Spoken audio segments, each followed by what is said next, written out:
So in this video, I'm going to be talking about the first isomorphism theorem, which is a very important theorem in abstract algebra, which says that if you have a homomorphism phi from G to H, where G and H are groups, then G mod kernel phi, the quotient group, is isomorphic to the image of G under this homomorphism.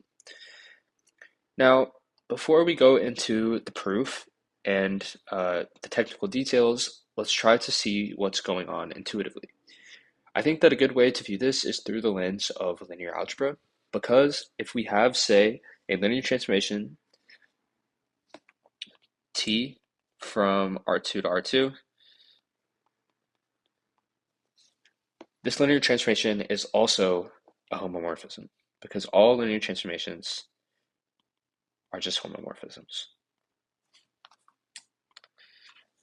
We also know that the null space of T is just the kernel of the homomorphism.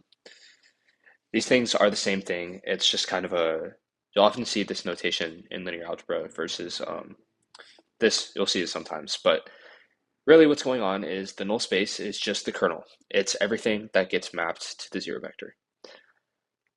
So what we're saying here is that if we take cosets, say, let's say that we have R2 mod the kernel phi, this is the set of cosets for the set of cosets for kernel phi. So the kernel is going to be a subspace of the of R2.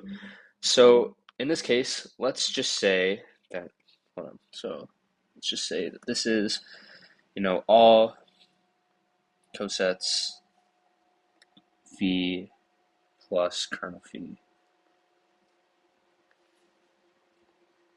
Phi, right. So V's R2 here.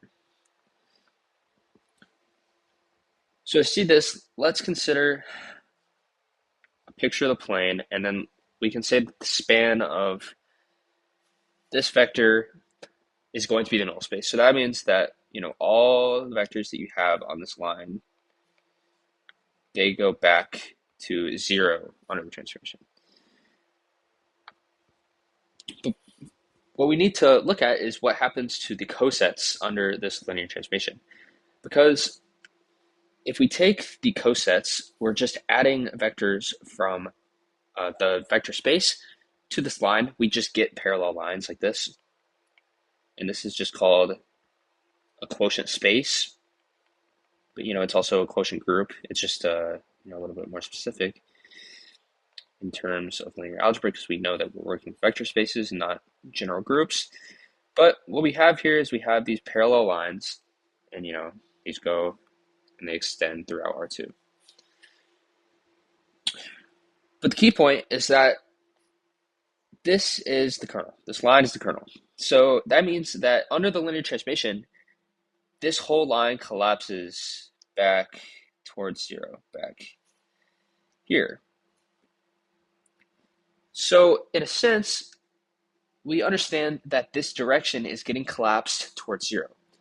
We know that this is the direction that's getting collapsed, but that also means that for these parallel lines, they get collapsed a certain way as well.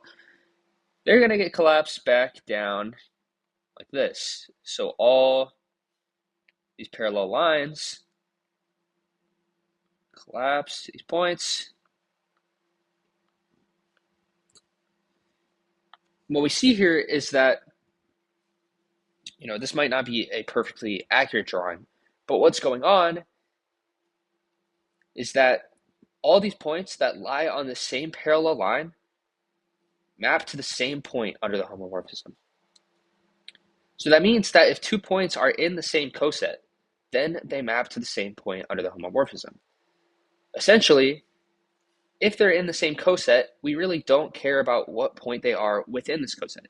Say for this line here, you could be here, you could be here, or vector, I should say. You could be this vector, you could be this vector. But no matter what, under the homomorphism, we're collapsing some information, you're going back to this point. So when we mod out by the kernel, we're essentially we're creating classes of points that are the same under the homomorphism. Modding out the kernel, as we say, creating these cosets gives us a way to collapse information and collapse sets of vectors in this case, but it could be elements in the group, and classify them in a sense where we know that all these vectors, all these group elements map to the same thing under the homomorphism, under the linear transformation, so on.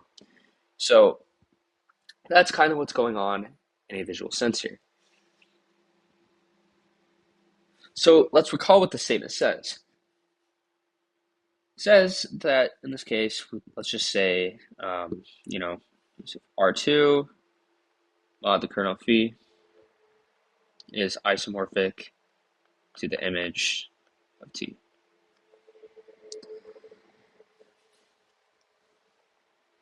So yeah, that's what we get. We get an isomorphism where these parallel lines all map to the same point, and that's what becomes the isomorphism that we see. The image is going to be these points. And that's how we derive some of our intuition for this. So let's go back to the actual statement, and let's go ahead and try to give a proof in the more general case when we're working with groups and not just vector spaces. Vector spaces might be a little nicer to see, but it's not necessarily what we're trying to prove in general. We want to prove it for groups. So let's go ahead and do that. Say proof. Say let phi from G to H be a group homomorphism.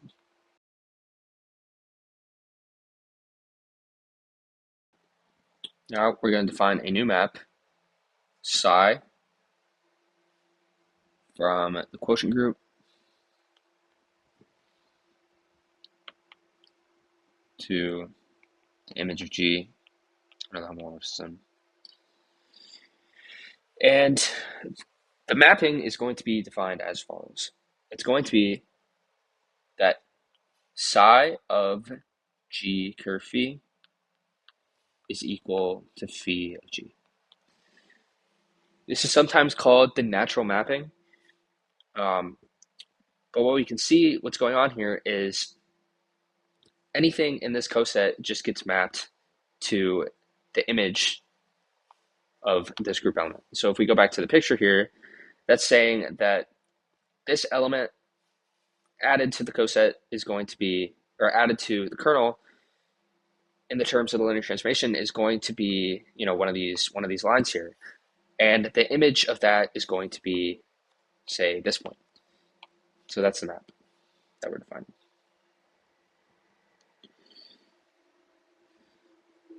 However, we need to make sure that this map is well defined, which means that it doesn't matter what coset representative we're choosing, because we might have different coset representatives for the same coset, but we need to show that it doesn't matter what coset representative we choose, we still get the same output.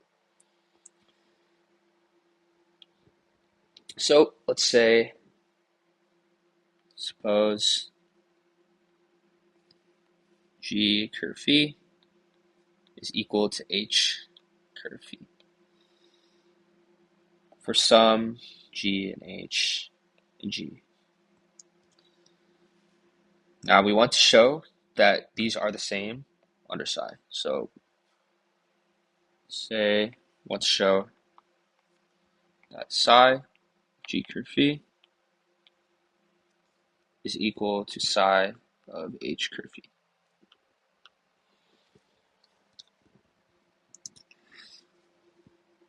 So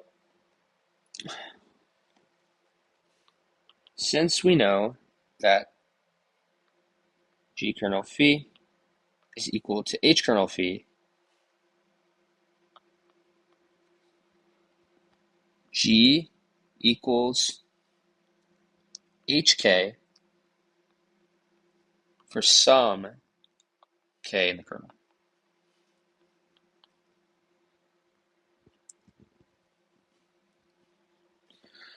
So now that we have that G is equal to HK for some K in the kernel, we can apply phi to both sides. We get phi of G is equal to phi HK. But we know that this is a homomorphism, so phi of HK, we can split it up like this.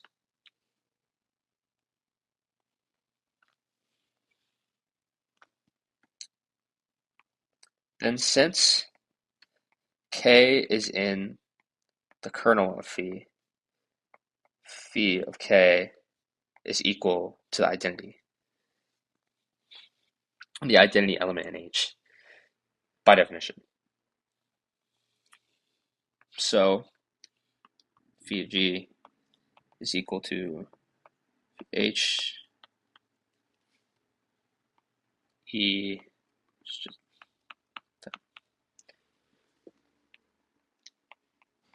So we get the equality that we want. Therefore,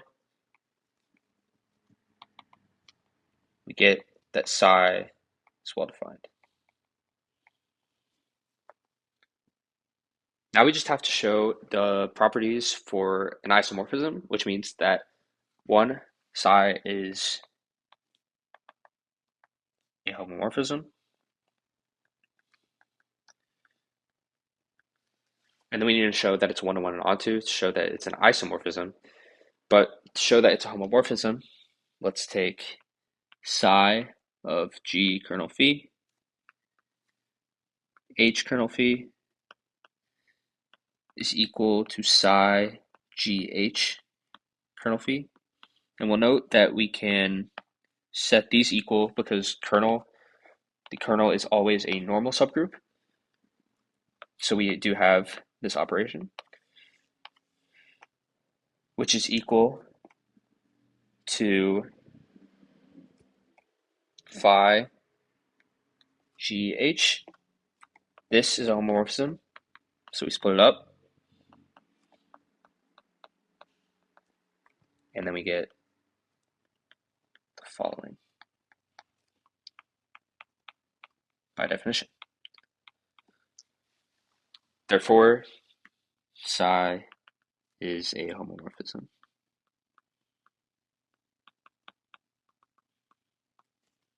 So now we need to show injectivity.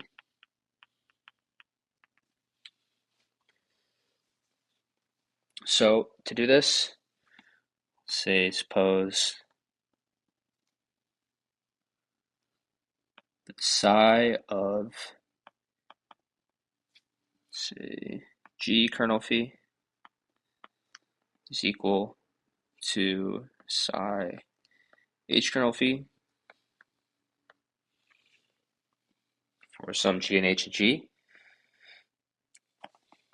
Then by definition, we have that phi of G is equal to phi of H. Then we can multiply both sides by the inverse of this. So we do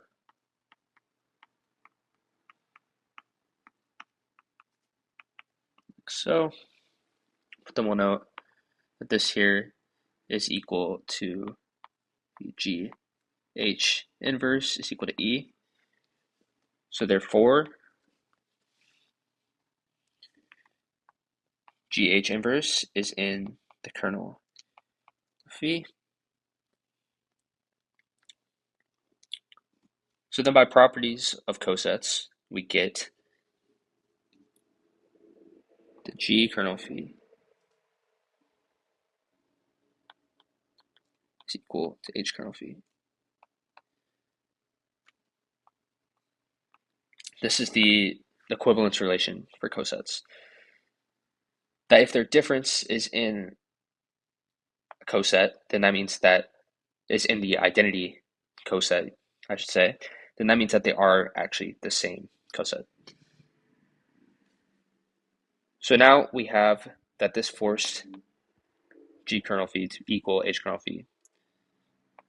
So psi is injective.